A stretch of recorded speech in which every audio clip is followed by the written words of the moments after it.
오늘의 정치권 관심 뉴스를 진단해보는 나이트 포커스입니다. 김용남 전 국민의힘 의원, 김성회 정치연구소 싱크와이 소장 두 분 함께 모셨습니다. 안녕하십니까? 네, 안녕하세요. 예, 어제 이제 강제징용 피해자 배상 방안이 발표가 됐습니다. 하루가 지났고요. 오늘 오전에는 국무회의에서 윤석열 대통령의 발언도 있습니다. 결국에 종합을 해보면 한일 미래를 위한 모색한 결과다 이렇게 얘기했습니다. 어떻게 생각하시는지 두 분 다 여쭤볼게요. 어떻게 생각하십니까?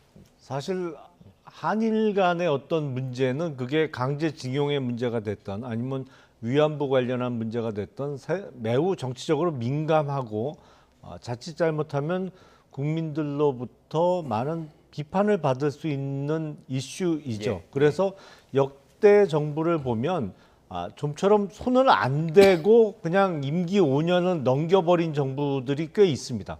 요 직전 정부만 해도 그렇죠. 사실은 위안부 합의를 한일 간에 한 것을 전면 무효화하고 일본 정부가 출연했던 10억 엔을 그냥 돌려주고 화해와 치유재단을 해산해 버렸습니다만 그 이후에 어떤 해결책도 마련하지 못하고 그냥 임기를 끝내버렸습니다. 이 강제징용 문제가 본격적으로 이슈화된 거는 박근혜 정부 시절이었죠. 하지만 문재인 정부 시절 5년 내내 이 문제에 대해서 적극적인 어떤 해결을 전혀 보지 못했습니다. 근데 지금 더 이상 미룰 수 없다라는 판단하에 해결책을 내놨습니다.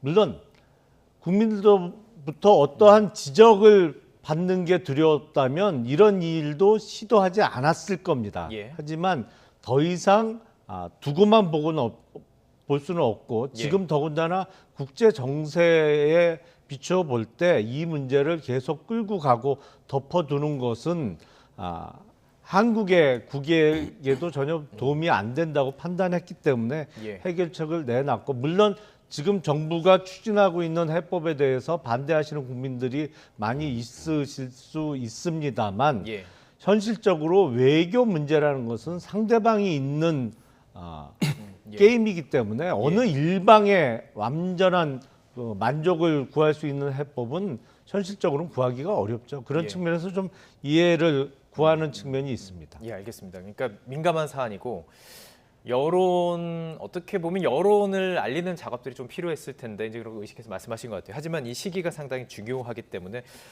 선택을 했다 이렇게 얘기하시는데 어떻게 생각하시는지 동일한 점 드리겠습니다. 의원님 말씀하신 대로 외교는 쌍방이고 상대방이 있는 것이고 어느 한쪽이 다 만족할 수 없는 일이라고 하셨는데 만족을 한 쪽이 있습니다. 이번에. 일본이 아주 만족을 했죠. 일본만 만족. 그래서 일본의 언론의 보도를 좀 인용해 보면요, 두 가지인데요. 일본의 완승이다. 아무것도 양보한 게 없다. 이게 산케이 신문이 인용한 자민당 중견 의원의 발언이고요. 지지통신에서도 취재를 해서 한 자민당 의원이 이렇게 얘기합니다. 한국이 잘도 굽혔다. 일본의 요구가 거의 통했다. 이건 이제 제가 하는 얘기가 아니고 제가 지금 한국일보를 그대로 인용해서 한국일보가 일본 언론을 인용한 말씀을 드리는 건데, 그러니까 일본은 아주 화색이 도는 겁니다. 기시다 총리도 아주 잘했다라고 생각하고 전반적으로 아주 만족스러워하는 것이죠. 그럼 저는 이런 협상이면 사실 우리나라에서는 지금 다 들끓고 있지 않습니까? 이걸 칭찬하는 분들도 좀 있긴 합니다만 국민 대다수 여론 좀 아쉽다. 혹은 진짜 화가 난다는 여론이 많은데 일본엔 보수적인 분들마저도 잘 됐네. 잘도 굽혔다. 이런 말까지 하고 있는 것 같으면 뭔가 협상이 잘못된 것이 아닌가라는 점을 먼저 짚어두고요. 아까 이제 박근혜 대통령과 2015년에 협상 말씀을 하셨는데 그때는 아베 총리가 10억 엔의 돈을 일본 국가 예산에서 집행하기로 했던 바가 있고 아베 총리 본인도 직접 사과의 뜻을 밝혔기 때문에 저는 이게 보수 세력에 가져올 수 있는 하한선이라고 봅니다.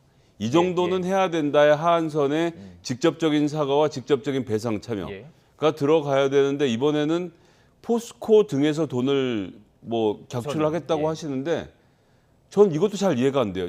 윤석열 대통령이 아마도 우리나라에서 가장 규제를 싫어하시고 기업의 자율적인 활동을 좋아하시는 분인데 이 기업들은 왜 돈을 내야 되죠? 1965년에 3억 불 그거 가져다가 시작한 기업이라고 하지만 그 뒤로 60년이 넘는 세월이 흘렀고 그동안 수많은 국가 세금과 그들의 땀과 노력이 지어서 이제 만들어진 기업이고 하나의 주식회사인데 어떻게 정부가 주식회사에 그것도 특정 주식회사에 너희들이 돈을 내라라고 요구를 할 수가 있는 건지 이게 법적으로 가능한 일인지. 그리고 마지막으로는 이게 지금 무슨 운동권들이 나가서 우리 억울하니까 배상해달라고 하는 게 아니고요. 예, 예. 우리나라 대법원이 이건 개인의 배상 청구권은 아직 남아있다고 보는 게 맞겠고, 저 기업이, 미쓰비시가 저 가해기업 맞네. 예. 전범기업이네. 예. 그럼 저들이 돈을 물어야지. 예. 마침 한국에 자산이 있어? 그럼 그 자산을 동결해. 제가 말씀드린 모든 것을 대법원에서 한 겁니다. 네네. 그런데 이런 결정을 대통령이 뒤집을 권한을 갖고 계시다라고 생각하는 것은 삼권 분립 국가에서는 있을 수 없는 이야기가 아닌지 예. 그런 생각이 듭니다. 자, 지금 한 구분을 좀 해보겠습니다. 지금 말씀해 주신 거는 과거에 계속 이런 문제가 있어 왔고 현 시점에서 이 문제를 풀기 위한 해결책이 나온 겁니다. 지금 말씀해 주신 거는 앞으로 일어날 수 있는 문제, 물론 이제 과거에 가지고 있는 문제들도 해소되지 않은 부분들을 언급하셨지만 앞으로의 이제 해결돼야 되는 방안들이 분명히 숙제들이 남아 있는 거예요. 일본의 대응이라든지 그리고 지금 말씀하신 것처럼 한국 기업도 돈을 내지만 일본 기업도 지금 그 기금을 운용하겠다는 어떻게 참여되는 구체적인 내용은 나오지 않고 있습니다. 그리고 앞으로 있을 어떤 한일 정상회담에서 어떤 이야기가 나오느냐, 거기에 이제 말씀하신 그 사조가 나오느냐 이런 부분도 상당히 민감한 부분인데 그렇다면 이제 앞으로 얘기 좀 해볼게요.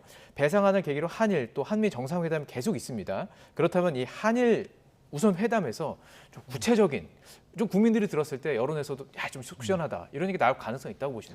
우선 지금 그 일본에서는 대만족하고 있다라고 말씀을 하셨습니다만 그건 정확한 얘기는 아닙니다. 왜냐하면 지금 일본 측, 특히 일본 정부의 입장이 아직 정해지지 않았어요. 그러니까 이게 지금 결론이 난 사안은 전혀 아닙니다. 우리가 이제 던졌고 일본에서 이거를 어떻게 받을 건지는 일본의 답변이 나와야 되는 상황이기 때문에 예. 일본은 대만족이다. 이거는 정확하지 않은 말씀을 하신 거죠. 그래서 예.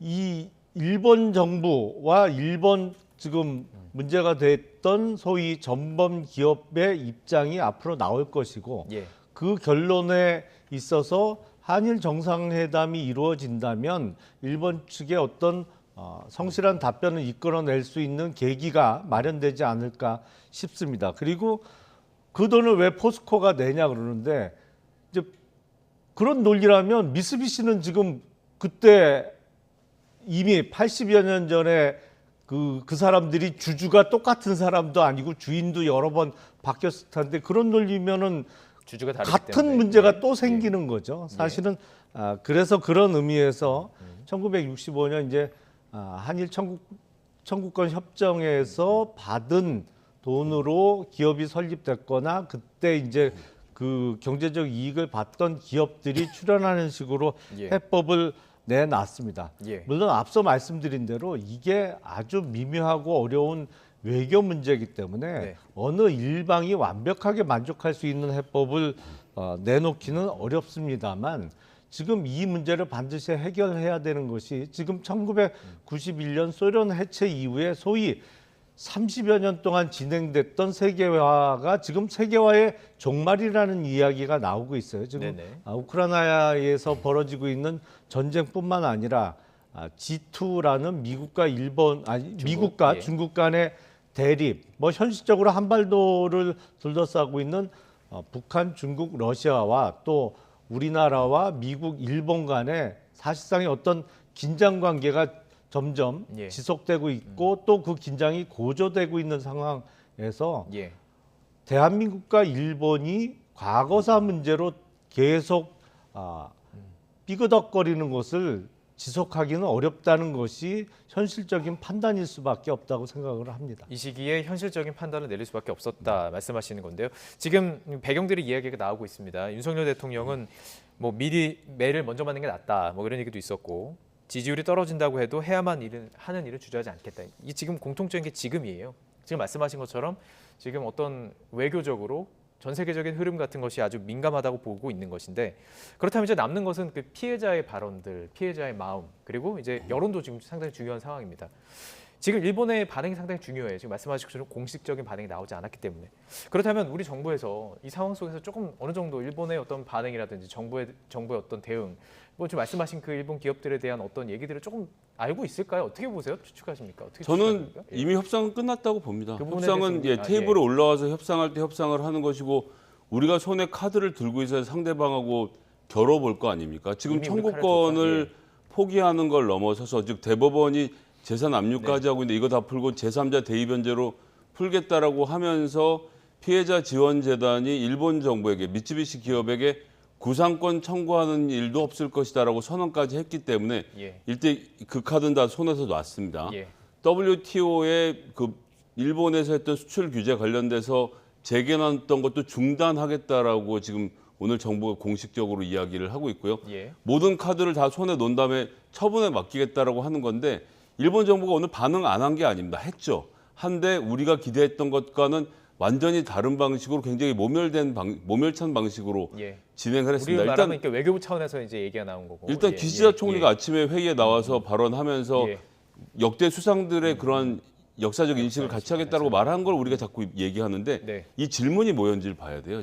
그때 참의원이 뭐라고 질문했냐면 당신 한국에 사과할 거 아니냐고 사과할 생각이 있냐라고 물어보니까 사과할 생각이 아니라는 취지로 역대적 수상들의 역사적 인식을 같이 할 뿐이다라고 말을 했고요. 예. 그다음에 이와 관련된 발표 지금 한국에서는 대통령실까지 나서서 전부 다 설명하고 발표하는데 저쪽에서는 그에 응대한다면 당연히 이 내무 관방장관이 나와서 해야 되는 예, 상태였던 것인데 총리실을 직속으로 관할하는 내부 관방장관이 나오지 않고 외무상이 나왔고요. 예. 기자회견을 하지 않고 기자 간담회를 했습니다. 약식 간담회를 통해서 이야기하면서도 김대중 오부치 선언을 계승하겠다고 말을 했다라고 또 우리나라 예, 보도하고 예. 있지만 그런 말 하지 않았어요. 외무상은 1998년 선언을 존중하겠다. 예. 이렇게 눈치고 지나간 상황 이게 끝인 겁니다. 예. 지금 이게 일본이 내놓은 카드의 전부 다인 것이고 예. 그러면 WTO 문제는 어떻게 할 것이냐. 이거랑 별개지.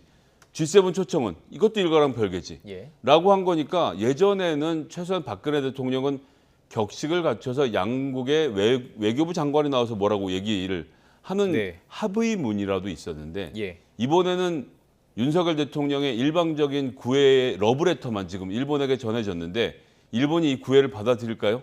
무슨 이유로요? 저는 별 이유가 없을 거라고 봅니다. 자, 그러니까 아직인 것이냐, 정말 아직 안 나온 것이냐, 이게 다인 것이냐, 이게 어떻게 보면 좀 중요한 핵심이네요. 이것도 아직도요. 예.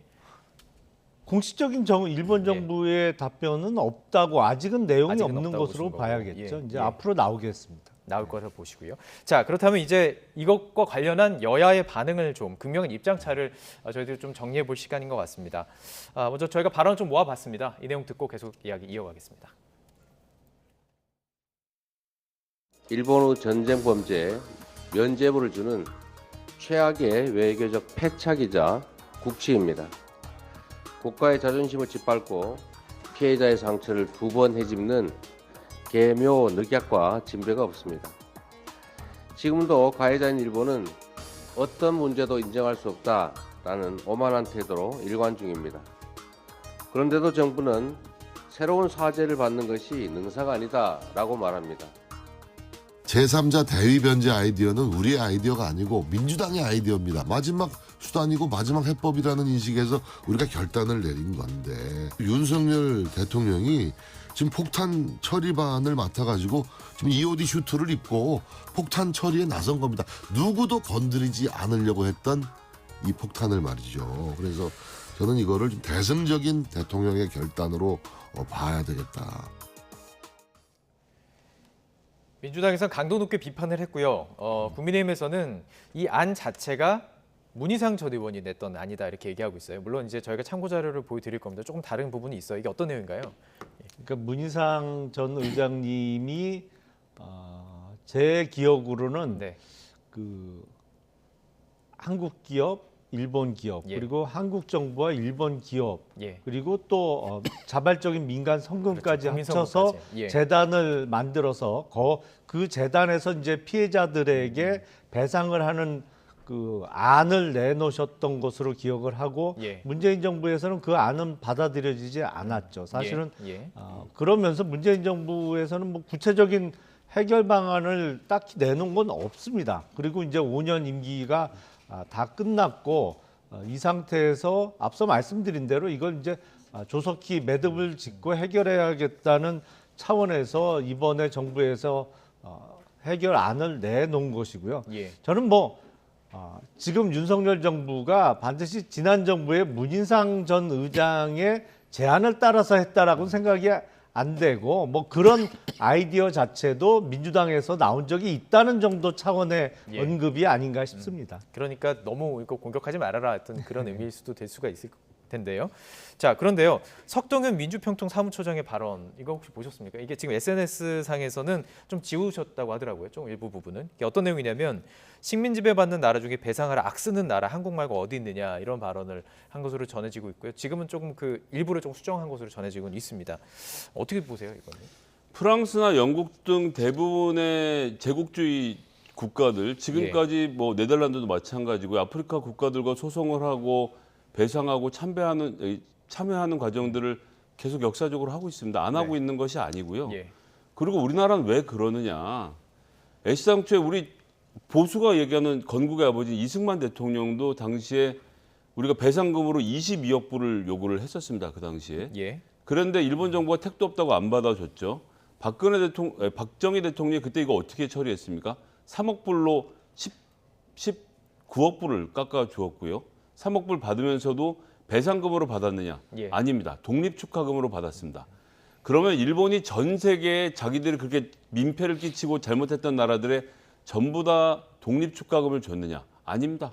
미얀마 등 다른 나라 등에는 또 배상금 형태로 지불을 한 나라도 있습니다. 예. 우린 사과를 받은 적도 없고 예. 배상금을 받은 적도 없는 것이 역사적 사실이고 아니 다른 나라도 아니고 대법원이 개인의 청구권이 있다라고 법적으로 인정을 하고 있지 않습니까? 제가 무슨 권한이 있습니까? 대법원에서 그렇게 얘기하는데 네네. 그런 권한을 인정을 지금 안 하겠다라고 말하는 것인지 그래서 지금 우리 석동현 전 검사님의 말씀은 정말 저건 부적절하기가 이로 말로 할 수 없는 발언이었다라고 생각하고요. 예. 저 발언보다 더 부적절한 발언은 사실은 정진석 비대위원장의 발언이었습니다. 예. 폭탄 처리반이요? 폭탄이 뭔가요? 혹시 지금 평생을 강제징용의 피해에 시달리면서 그것을 이기기 위해서 법정 투쟁을 해왔던 우리 강제징용 피해자들 위안부 할머니들을 예. 폭탄이라고 부르는 건지 아니면 그러한 국민들의 목소리를 받아서 예. 엄정한 판단 끝에 전범 기업에게 배상을 하라고 판결을 내린 대법원을 폭탄이라고 부르는 건지 국민을 폭탄이라고 부르든 대법원을 폭탄이라고 부르든 입법부의 여당의 대표로서는 할 수 없는 굉장히 부적절한 말을 예. 했다고 생각합니다. 예. 자, 지금 이 이야기들을 통해서 결국에는 이제 여론전이 펼쳐질 수밖에 없습니다. 이 사안을 두고요. 지금 어떻게 보면 이것이 나중 향후 전국의 어떤 변수로 작용할지도 관심인데 그렇기 때문에 지금 저희들이 들어봤던 내용이 이제 어떻게 보면 이제 프레임 전쟁이죠. 이 상태로 가게 될 텐데 지금 말씀하신 그런 점들 때문일 수도 있고요. 우선 양금덕 김성주 할머니는 억울함 쏟아냈고 정부에서는 지금 후속 조치를 한다고 그래요. 만나서 얘기를 한다고 하고. 하지만 뭐 지금 야당은 상당히 강경투쟁에 나설 그런 분위기거든요. 정부에서 어떻게 이걸 할 수가 있을까요? 그 20세기의 대한민국 그 우리가 건국 전에는 대한민국이라는 나라는 존재하지도 않았습니다만 네네. 정말 많은 그 난관을 겪은 게 사실입니다. 그 과정에서 특히 일제 강점기 시절에 위안부 또는 강제징용에 그 끌려가신 분들의 억울한 사정은 뭐 10분 이해를 합니다. 다만 저는 그런 의문이 좀 듭니다. 그 이후에 지금 기준으로는 더 최근에 6.25 전쟁을 통해서 북한이나 중공군에 의해서 뭐 납치된 분도 계시고 또 살해된 학살된 민간인들도 많이 계시고 그 가족분들도 예. 지금 많이 살아 계신데 그분들은 어떤 배상을 받았나요? 아니면 우리가 북한이나 중국을 상대로 어떤 사죄를 받았나요? 그러니까 역사에 있어서 우리 민족이 겪은 아픔 그거를 뭐 10분 공감하고 그분들에게 최대한의 배상 내지는 보상 예. 그리고 도움을 드려야 되는 것은 마땅하겠습니다만 모든 억울한 사례를 다 법률적으로 구제하거나 아니면 국가가 100% 만족을 드리기는 어려운 게 아닌가 현실적으로 예. 그런 생각이 좀 들고 예. 뭐 예를 들어서 중공군의 6.25 전쟁 개입으로 인해서 학살당한 분들 지금 아무런 배상도 지금까지 못 받고 있잖아요. 그런 측면도 뭐 이거는 역사의 어떤 피해, 역사의 피해자라는 관점에서 좀 봐야 되지 않을까 싶습니다. 역사 속에서 많은 피해자가 있었고 그 다른 피해자들도 이제 좀 신경을 써야 된다는 말씀이신데요. 자, 아무래도 상당히 이제 민주당에서도 상당히 몰아붙일 것 같습니다. 민주당 당내 상황도 지금 뭐 잠시 뒤에 좀 보겠지만 당내 상황이 더 복잡할수록 이제 외부 요인들을 가지고 공격하는 것이 어떻게 보면 또 방법이기도 하기 때문에 상당히 강경 추진에 나설 것 같습니다. 그렇다면 앞으로 여론은 어떻게 보세요? 지금 아직 뭐 여론조사 결과가 구체적으로 나오지는 않고 있지만 과연 이것이 큰 변수가 될 수 있다고 보시는지 어떻게 보십니까? 예. 2015년의 합의는 제가 조금 전에도 말씀드렸지만 아베 총리가 직접 사과도 하고 일본 정부가 배상금도 내놓은 방식으로 지금에 비해서 진일보한 형태였습니다. 그런데 예. 지금 현재는 합의문조차 하나 없는 발표이고 일방적인 우리 정부의 권리 포기이고 게다가 행정부가 월권을 해서 대법원의 권리를 포기한 상태 예. 그리고 국민들의 권리를 포기한 상태이기 때문에 예. 저는 이 문제가 결코 쉽게 가라앉을 수 없다라고 생각합니다. 많은 국민들이 분노를 하고 있고 그걸 뭐 윤석열 대통령이 꼭 지지율을 보고 판단을 하시겠다면 모르겠는데 네. 근데 이제 지지율이 그렇게 나와도 윤석열 정부는 멈추질 않을 것 같아요. 제가 이런 말씀을 왜 드리냐면 2달 전에 아소다로라는 자민당의 부총재가 우리나라를 방문했습니다. 이분 예전부터 이제 이 한반도 문제와 관련해서 망언을 자주 했던 분인데 이분한테 대통령이 기시다 총리에게 전화라고 하면서 이런 말씀하셨대요. 지지율이 10%가 나오더라도 한일 관계 개선하겠다. 예. 아니 이게 무슨 사장한테 업무 보고하는 것도 아니고 왜 우리가 기시다 총리한테 그런 이야기를 해야 됩니까? 예. 이게 뭐 지지율 10%가 나오더라도 이렇게 해서 그럼 일본이 양보하는 것은 무엇입니까? 그때 대법원의 판단을 보면서 우리나라 대법원 판단을 바꾸려고 경제보복을 했던 이건 아베 총리가 자서전에서까지 인정했던 일인데 남의 나라의 사법부 판단을 바꾸려고 경제관계로 비틀었던 그 소부장 수출 규제를 철회하는 것 이게 지금 일본이 우리한테 내놓는 카드인가요? 예, 이걸 예. 카드라고 할 수 있는 건가요? 이런 정도를 받기 위해서 우리나라가 이만큼 지금 퍼주는 것이 네. 정상적인 판단인지 저는 뭐 전혀 동의가 되지 않습니다. 여론조사 또 전문가시잖아요. 네. 좀 질문을 드려봤습니다. 지금 굉장히 영향을 끼칠 것이라고 보시는데 물론 정부 입장에서도 뭐 대통령실에서도 어느 정도 예상은 하고 갔을 것 같아요. 어떻게 봤을까요? 그러니까 어떤 여론을 신경 쓴다면 사실은 그냥 정부의 잘못을 지적하고 이건 상당히 쉽습니다. 기본적으로 대일 감정이 안 좋은 것이 사실이기 때문에 일본과 관련해서 어떤 합의를 이끌어내거나 그 과정은 대단히 힘들고 어렵습니다만 그 성과물을 공격하기는 대단히 쉽죠.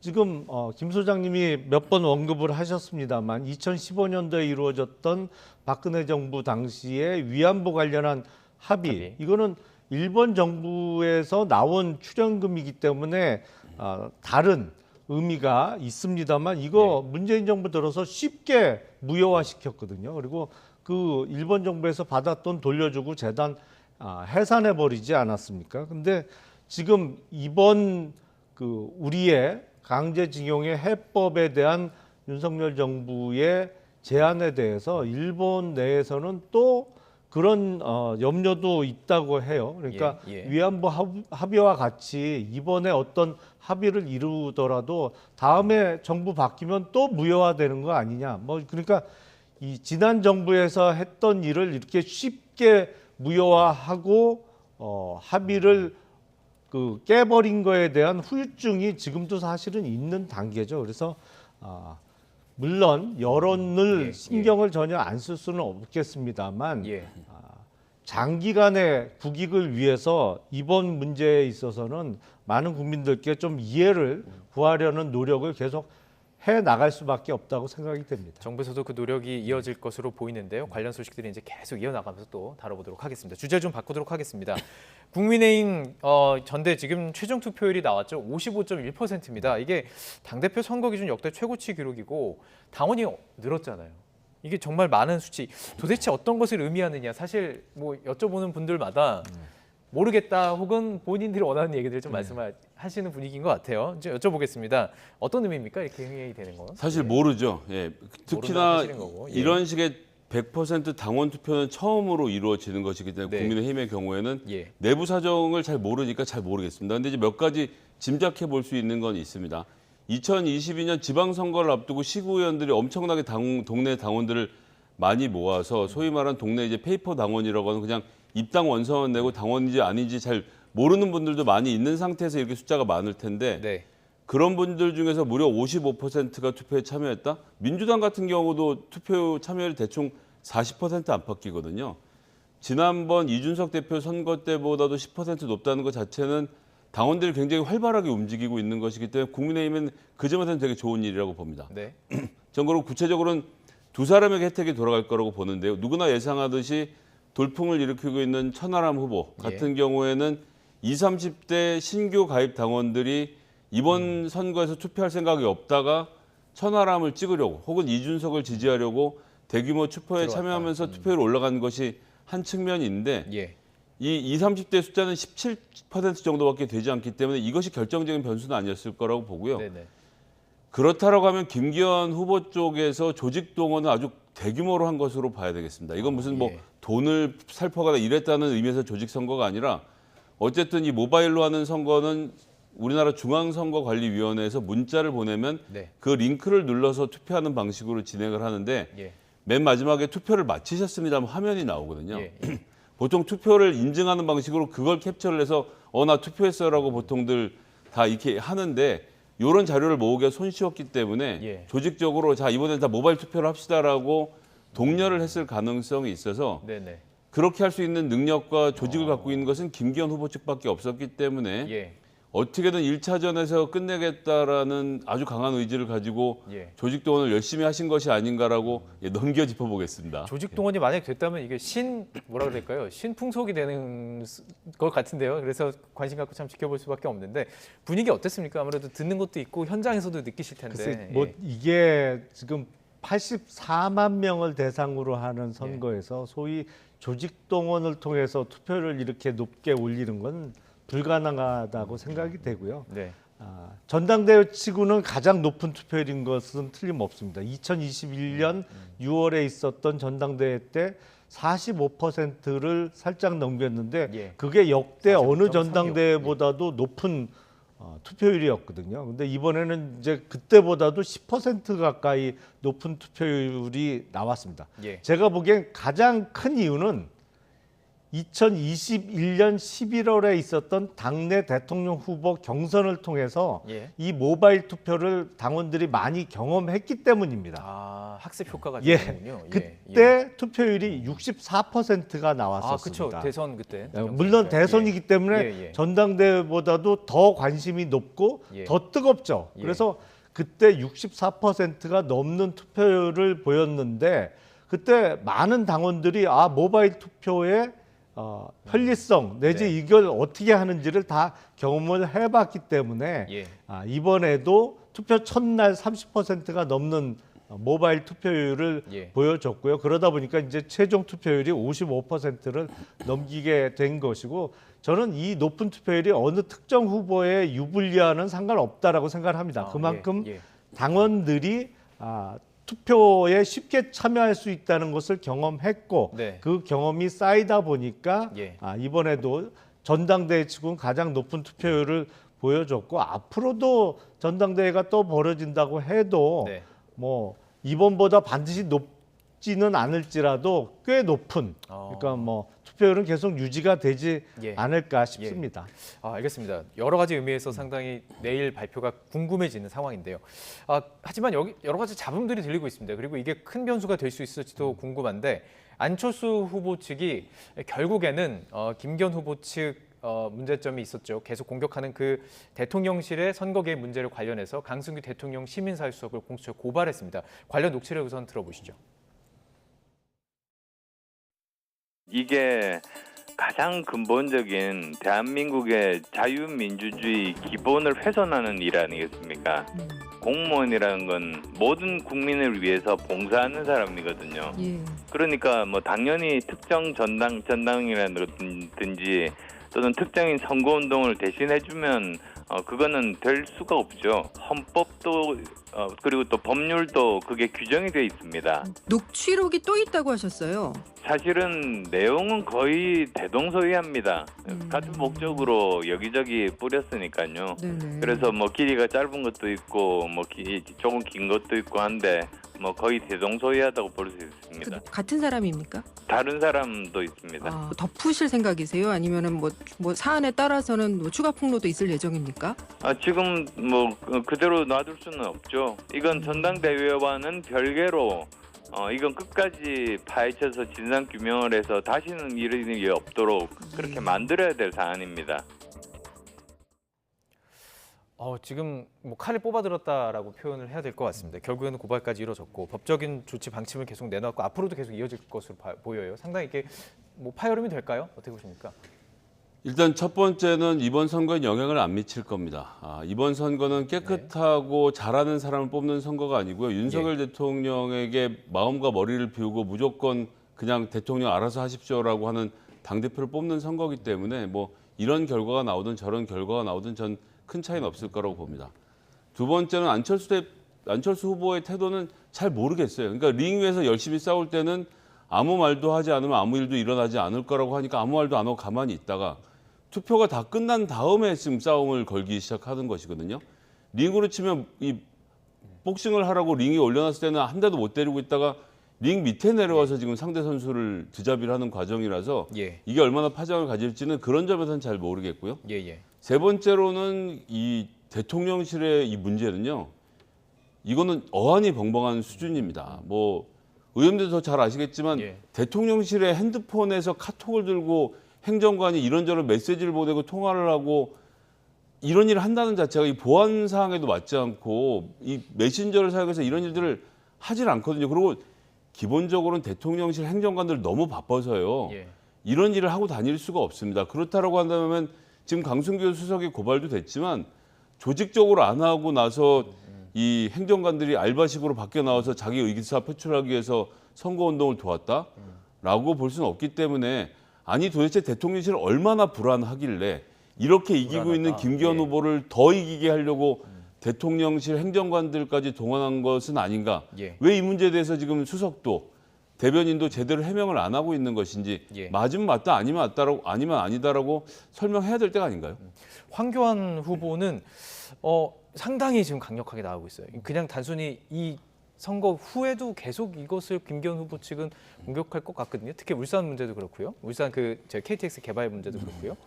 어떻게 보십니까? 이게 이후에도 당내 봉합 쉽지 않을 것 같아 보이는데.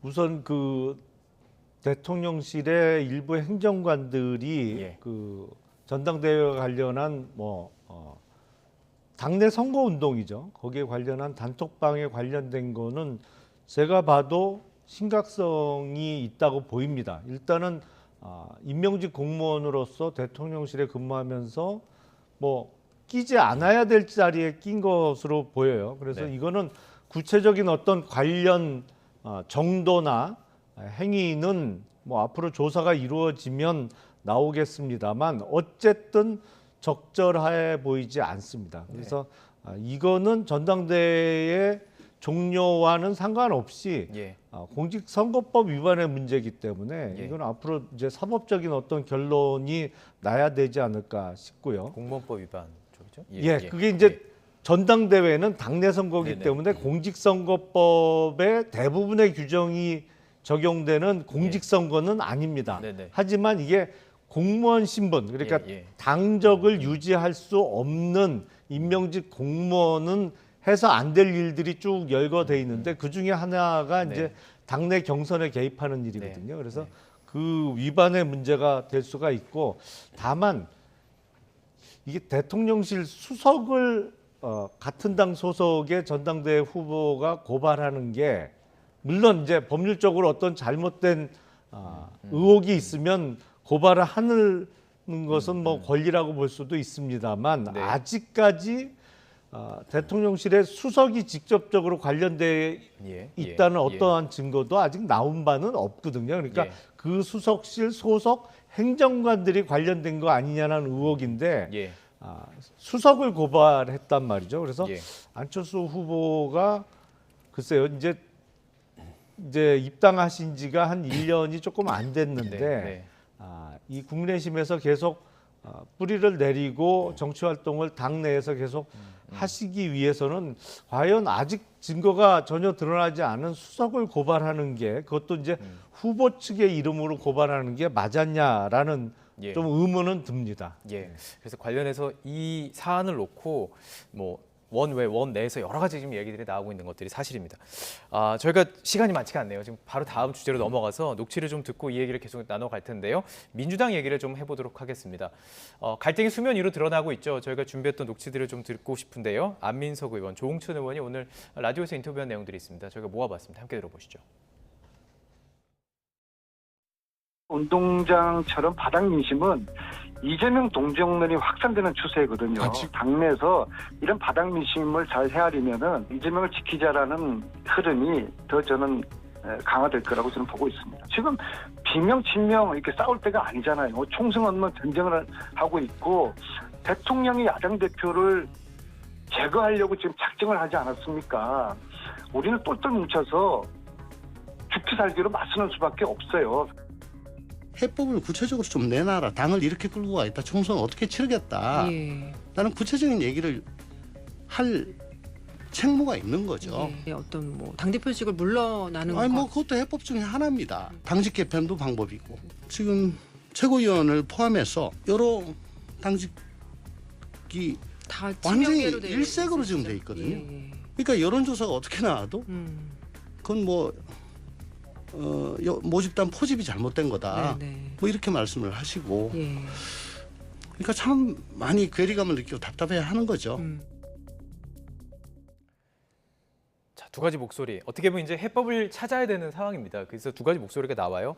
한쪽에서는 아예 그냥 내려놔라. 당당하게 당대표를 내려놓고 법적인 어떤 판단 한번 받아봐라. 그리고 돌아와라라는 것이고 또 한쪽에서는 아니다. 똘똘 뭉쳐야 된다. 이 얘기예요. 자, 그렇다면 지금 안민석 의원 얘기처럼 진짜 바닥 민심, 뭐 당내 민심이 조금 막 그런 분위기가 있습니까? 동정론이 진짜 있나요? 좀 보셨나요?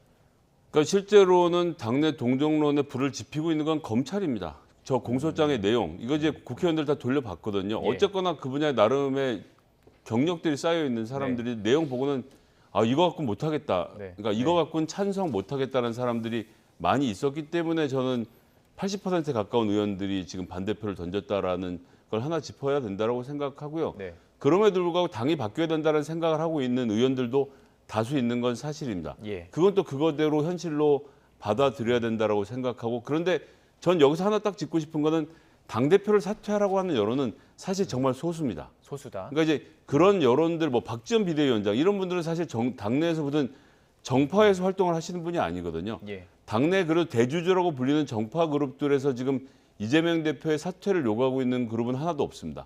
개개 의원들의 의견을 언론에서 좀 이렇게 증폭해 주셔도 그렇지 예. 당장 전당대회 치르면 지금 뭐 비명계나 반명계가 당권을 잡을 수 있을까요?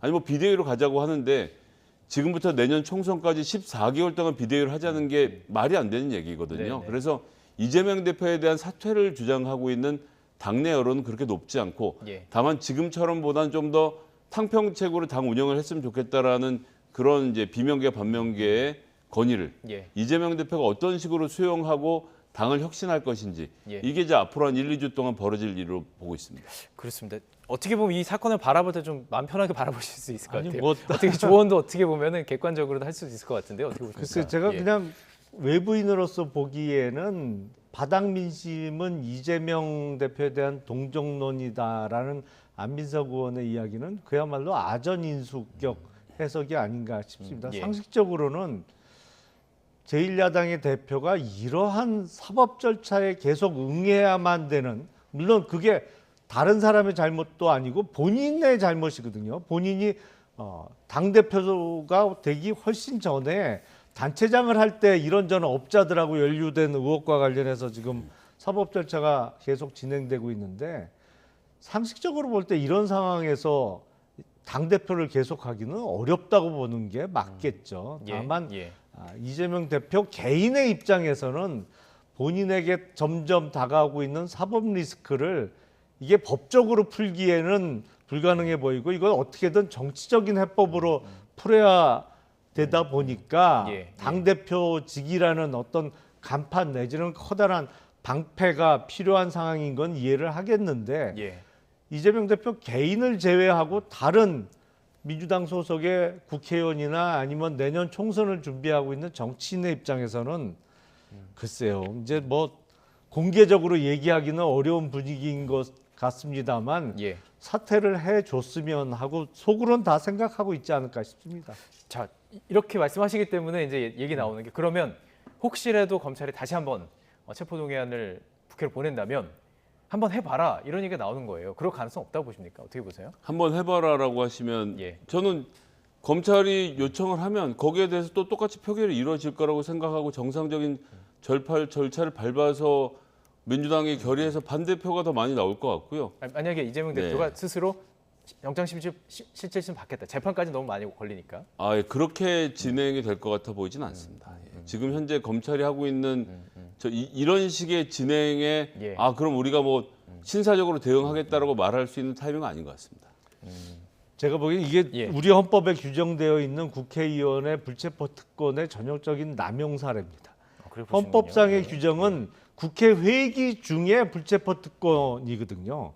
그러니까 국회는 회기일 때도 있고 아닐 때도 있는 거죠. 예. 그러니까 정기 국회는 100일 동안 엽니다만 예. 임시 국회는 거의 뭐 한 달은 열면 그 다음 달은 회기를 안 잡고 이런 식으로 국회가 운영되어 왔어요. 그럼 법률가시니까 검찰이 또 영장을 칠 수 있다고 보십니까? 지금 이번 올라왔던 체포 네, 네. 동의안에 올라올 때 전혀 포함되지 않았던 범죄 사실, 그러니까 네, 네. 백현동이나 정자동 그리고 쌍방울 관련된 범죄 사실로는 구속영장을 충분히 다시 칠 수 있죠.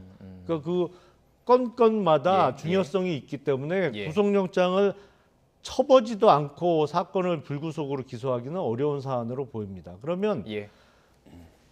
헌법상의 불체포 특권을 뭐 행사하겠다? 아, 그럼 회기 중에만 행사를 해야죠. 근데 지금 계속 편법적으로 회기를 하루도 안 빼놓고 예. 다 잡고 있잖아요. 3월 1일, 3일절부터 네. 예. 임시국회 잡아놓고 민주당 의원들 베트남 놀러 가고 더 해외 놀러 갔지 않습니까? 예. 이건 완전 남용이죠. 알겠습니다. 그 의원님으로 시작했으니까요. 마지막 발언 기회 드리고 마무리하겠습니다. 예. 예, 근데 이제 불체포 특권의 또 이면에는 뭐가 있냐면 입법부가 행정부로부터의 공격을 막는 권한이 있어서 회기가 아닐 때 구속이 된 의원을 또 국회의원들이 의결하면 풀어줄 수, 즉 빼낼 수 있는 조항도 같이 포함이 되어 있거든요. 예. 이것이 국회의원의 특권인지 아니면 입법부로부터의 전제인지, 공격에 대해서 예. 저항할 수 있는 최소의 저항선인지에 대해서는 국민들이 판단하실 문제인데 네. 사실 민주당도 너무 오랫동안 불체포 특권 포기하겠다라고 말을 해와서 지금 와서 여러 가지 말씀드리기 참 궁색한 측면이 있습니다. 예, 알겠습니다. 관련 사안은 여기까지 들어보도록 하겠습니다. 김용남 전 국민의힘 의원과 김성회 정치연구 수신교와의 소장과 이야기 나눠봤습니다. 고맙습니다. 네, 감사합니다.